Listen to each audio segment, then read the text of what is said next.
Should Israel and the United States be allies? I asked you guys, you responded, and I have a lot to say on it, so let's go ahead and get going. John Lovell Show starts now. Here we go.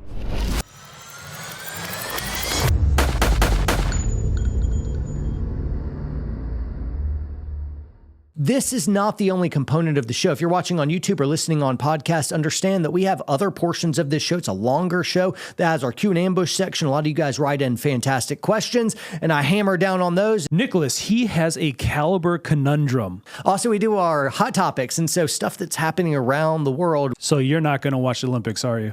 I'm not watching any of it. So I encourage you to sign up at Watch WPSN, and you'll be able to check the whole episode out. And without further ado, let's jump into the main topic. So to the question at hand, should Israel and the United States be allies? The political left says absolutely not. They're all about that pro-Hamas, pro-Palestine life. But the conservative right is really fractured. Now, back in 2022, according to Pew Research, according to my demographic, which is what I obviously polled and I'm about to show y'all, something to the tune of 70-ish% of you would have said 2 years ago that Israel should be an ally to us. Now we're only weighing in at 58%. And so you see a 12, 13, 14-point swing in 2 years is significant on a pretty major subject. I mean, if you guys are queuing into any social media or any news, Israel, Israel, Israel, it's been everywhere over the last year, and it seems to be even getting worse. Going on with the poll, so 58% of you said yes, Israel should be an ally. 6% says no. Now, these are largely conservatives here following me on X. 36%, and this is the real alarming statistic here, 30% are really neutral. They're America first people, and they're like, hey, leave Israel alone to fund their own wars and do their own stuff. But they do their thing, we'll do our thing, leave us alone world. Now, this leans into something incredibly weird. This is very, very strange. This is a freak, in fact. There's the 58% that want to ally. And then there's the enemy, 6%, which you add to the neutral because neither the enemies nor the neutral want to ally. They want to be left alone or they really don't like Israel. So you add those together, that's 42%. 42% of the political right, or the folks that follow me, don't want to pursue Israel as an ally. So I want to lean into the three categories of the fractured right. And to do so, I'm going to be looking at the comments on my X poll. Here it goes. So here's from Joe in the comments, who's clearly seeing Israel more as an enemy, and he's going to take on a real sarcastic tone, which is fun. Greatest ally ever. Between stealing our nuclear secrets, bombing our ships and killing our sailors. This is a reference to the USS Liberty in 1967.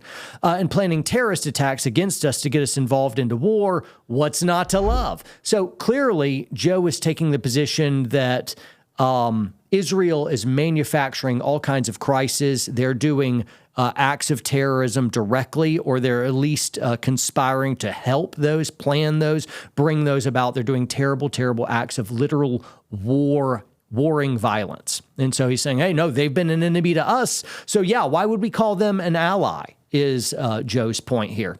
Mark is going to take more of a neutral view. Mark said, can I say yes, an ally, and also say we're massively in debt and I don't think we should be there or any country's sugar daddy. What do you think of that?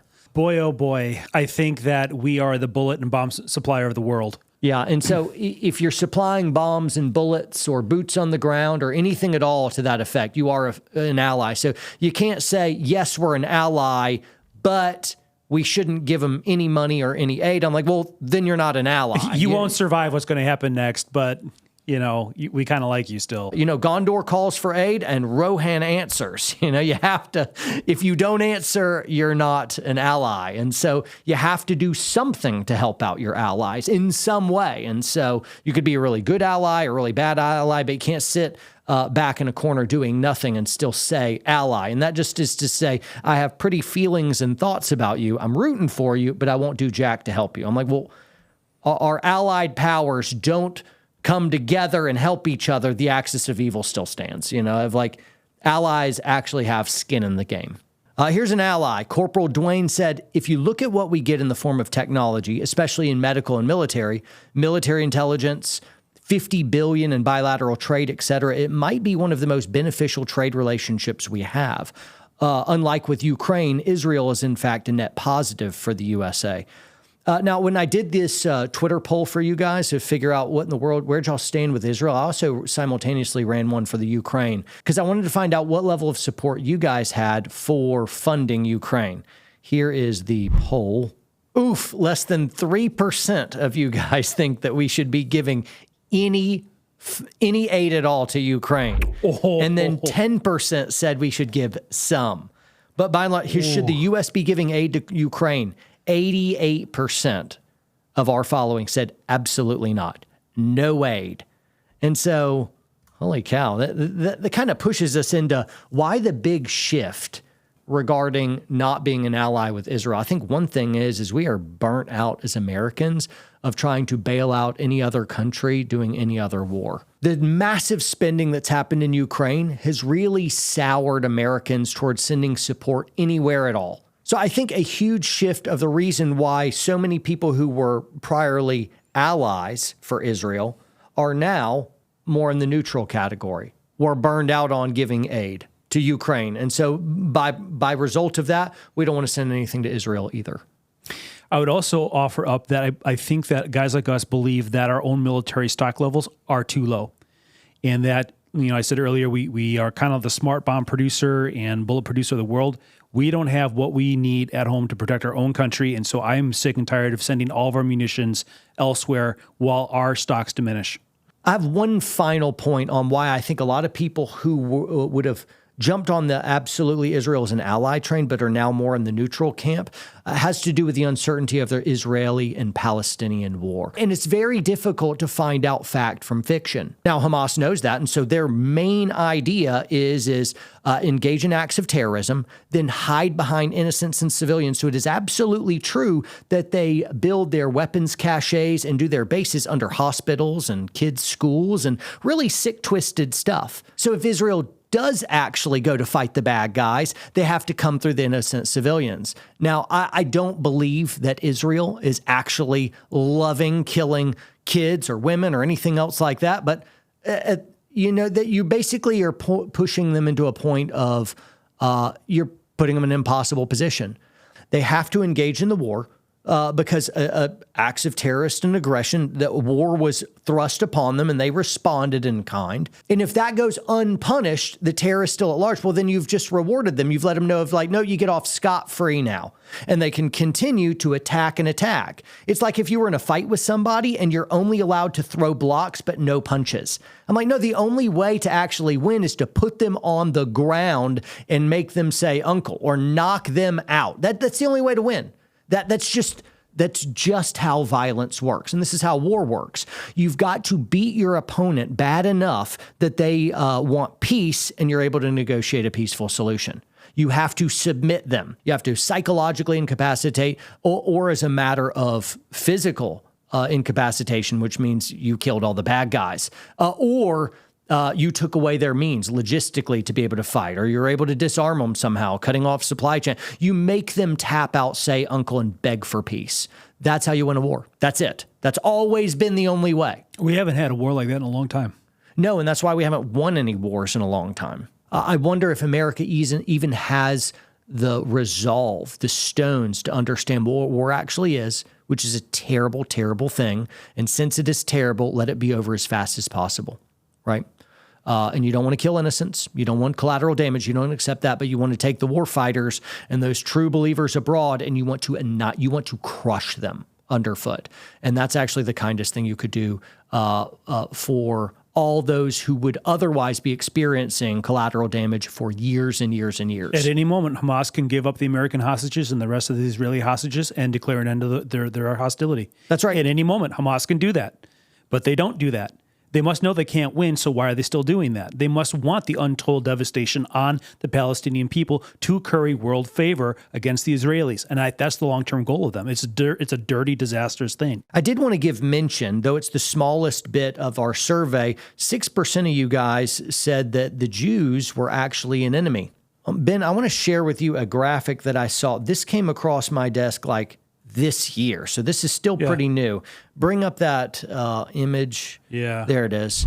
So for those who call Israel an actual enemy of the United States, this is some of the data that they're sourcing. If you look at this, you'll see major corporations here of like BlackRock and big tech guys and Disney, CNN. What's unthinkable to me is this tiny itty bitty nation of Israel, which is far smaller than the state of Georgia that I'm in. It's a tiny country, is somehow really secretly running the world. How is that? How is that actually possible? I do have a theory, but I have to invoke a spiritual aspect to it. I think there really is a God who really did love a man named Abraham. And in love of Abraham, he promised that he would bless the whole earth through his offspring. Just like I believe there is a good God, I think there are evil forces in the world around. And you don't have to really look hard to find how evil it is. And if it looks like evil and mastermind control and power of like, yeah, I think there's a spiritual force of evil. People are evil and they're smart, but they're not that evil and they're not that smart. Like, I think there's a powerful super intellect behind the forces of evil. And I think it would please those spiritual forces more than anything to take God's chosen people and kids and elevate them to the most corrupt positions of power possible. Now, I think God also has supernatural promises for the nation of Israel as well.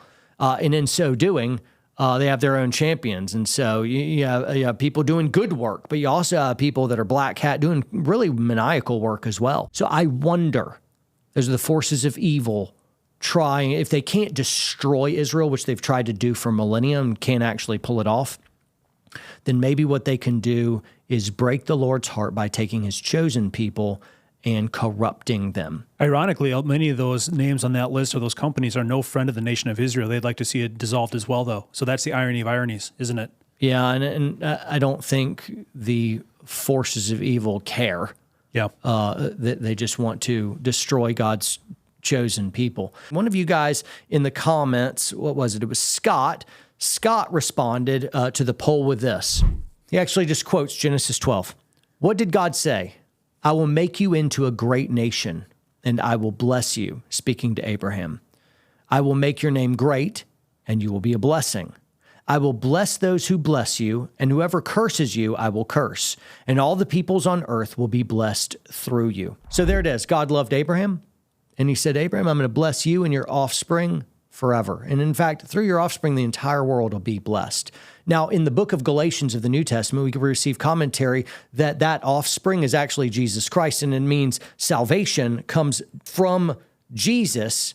The seed of Abraham comes through Jesus to go out to the whole world. Now, also in the book of Galatians, we're given commentary that the sons of Abraham, it's sons of the promise. And so as such, it's the entire Christian world are the true sons of Abraham because they are the recipients of the promise, not by blood, but by covenant still. You don't believe me? Read the book of Galatians. It's absolutely unmistakable. Now, what do you do with ethnic Israel? If you read Romans chapter 11, you'll see that God still has a plan for ethnic blood Israel. They're described as the root, the chosen, the Gentile world. That's everyone that's non-Jewish, but still saved by the blood of Jesus. They're grafted in. So they're part of it, but they're an unnatural grafting in. But there still remains the root. And what we find in Romans 11 is God still has a plan for Israel. Still, the promises to Abraham ring true. And again, that is ethnic Israel. Just like in later in Revelation, there's going to be 12,000 from each of the 12 tribes saved. That is ethnic Israel. And so some folks erroneously in Christianity want to take and completely replace all of Israel with just the church. And that is absolutely not appropriate. That is not true. A lot of it is true, but some of it, like I just mentioned in Romans 11, it is not fair to do that. God still has actual plans for that. When Jesus comes back, he's coming to Jerusalem, his city. Some of you guys arriving in have made it this far and somehow didn't click off, even though you are not all about the Christianity stuff and the whole biblical debate is really beyond you. You can't understand the religious right without understanding this, because a large part of the reason why the conservative right, the Christian world wants to ally with Israel is because if you're not an ally of Israel, then you're an enemy of God. And you can say, well, the Jews killed Jesus. I'm like, yeah, but Jesus forgave them and still chose them. He chose the Jews even though he knew that was going to happen. Then he entrusted his church and the whole Christian movement largely to Jewish men. So for my part, personally, I am in the ally camp. And some of you, it doesn't matter what other argument you really give me. It's nope. I think God has spiritual promises for Israel. And so even though I could look at that graphic where all the world controllers and all these corrupt government officials and they're Jewish and they're running stuff, I'm like, yep, I'm not a fan of any of those. I think that's terrible. And I'm against whatever specific people are causing horrible, awful, corrupt evil. And it doesn't really matter what religion they are. But generally, overall, the nation of Israel still has promises from God. He still has a supernatural protection. Otherwise, the nation of Israel should have ceased to exist a long time ago. But the fact it's still standing, even though it's been surrounded by their enemies, people who've wanted to kill them for thousands of years, and they're still standing, even though they're a dot, that means there's a supernatural protection. Beware calling Israel your enemy. Beware. And I'm not saying because Israel crushed you, I'll say because God still has plans for them. And even though they do not deserve it, God has chosen them. And that's the whole nature of salvation in general. If you become a Christian, you didn't become a Christian because you deserved it. You were hopelessly corrupt. You were evil. You didn't deserve salvation. And then you got a gift that you shouldn't have gotten. And that's what's called grace. Grace is unmerited favor. You didn't deserve it, and you got salvation anyway. Everyone that was chosen by God was chosen not on their own merits, but because of his good pleasure. That's it, period. You didn't deserve it. And so anyway, I've heard a lot of bad arguments. In bad, I mean non-biblical. And so I'm hanging my hat on all the biblical stuff.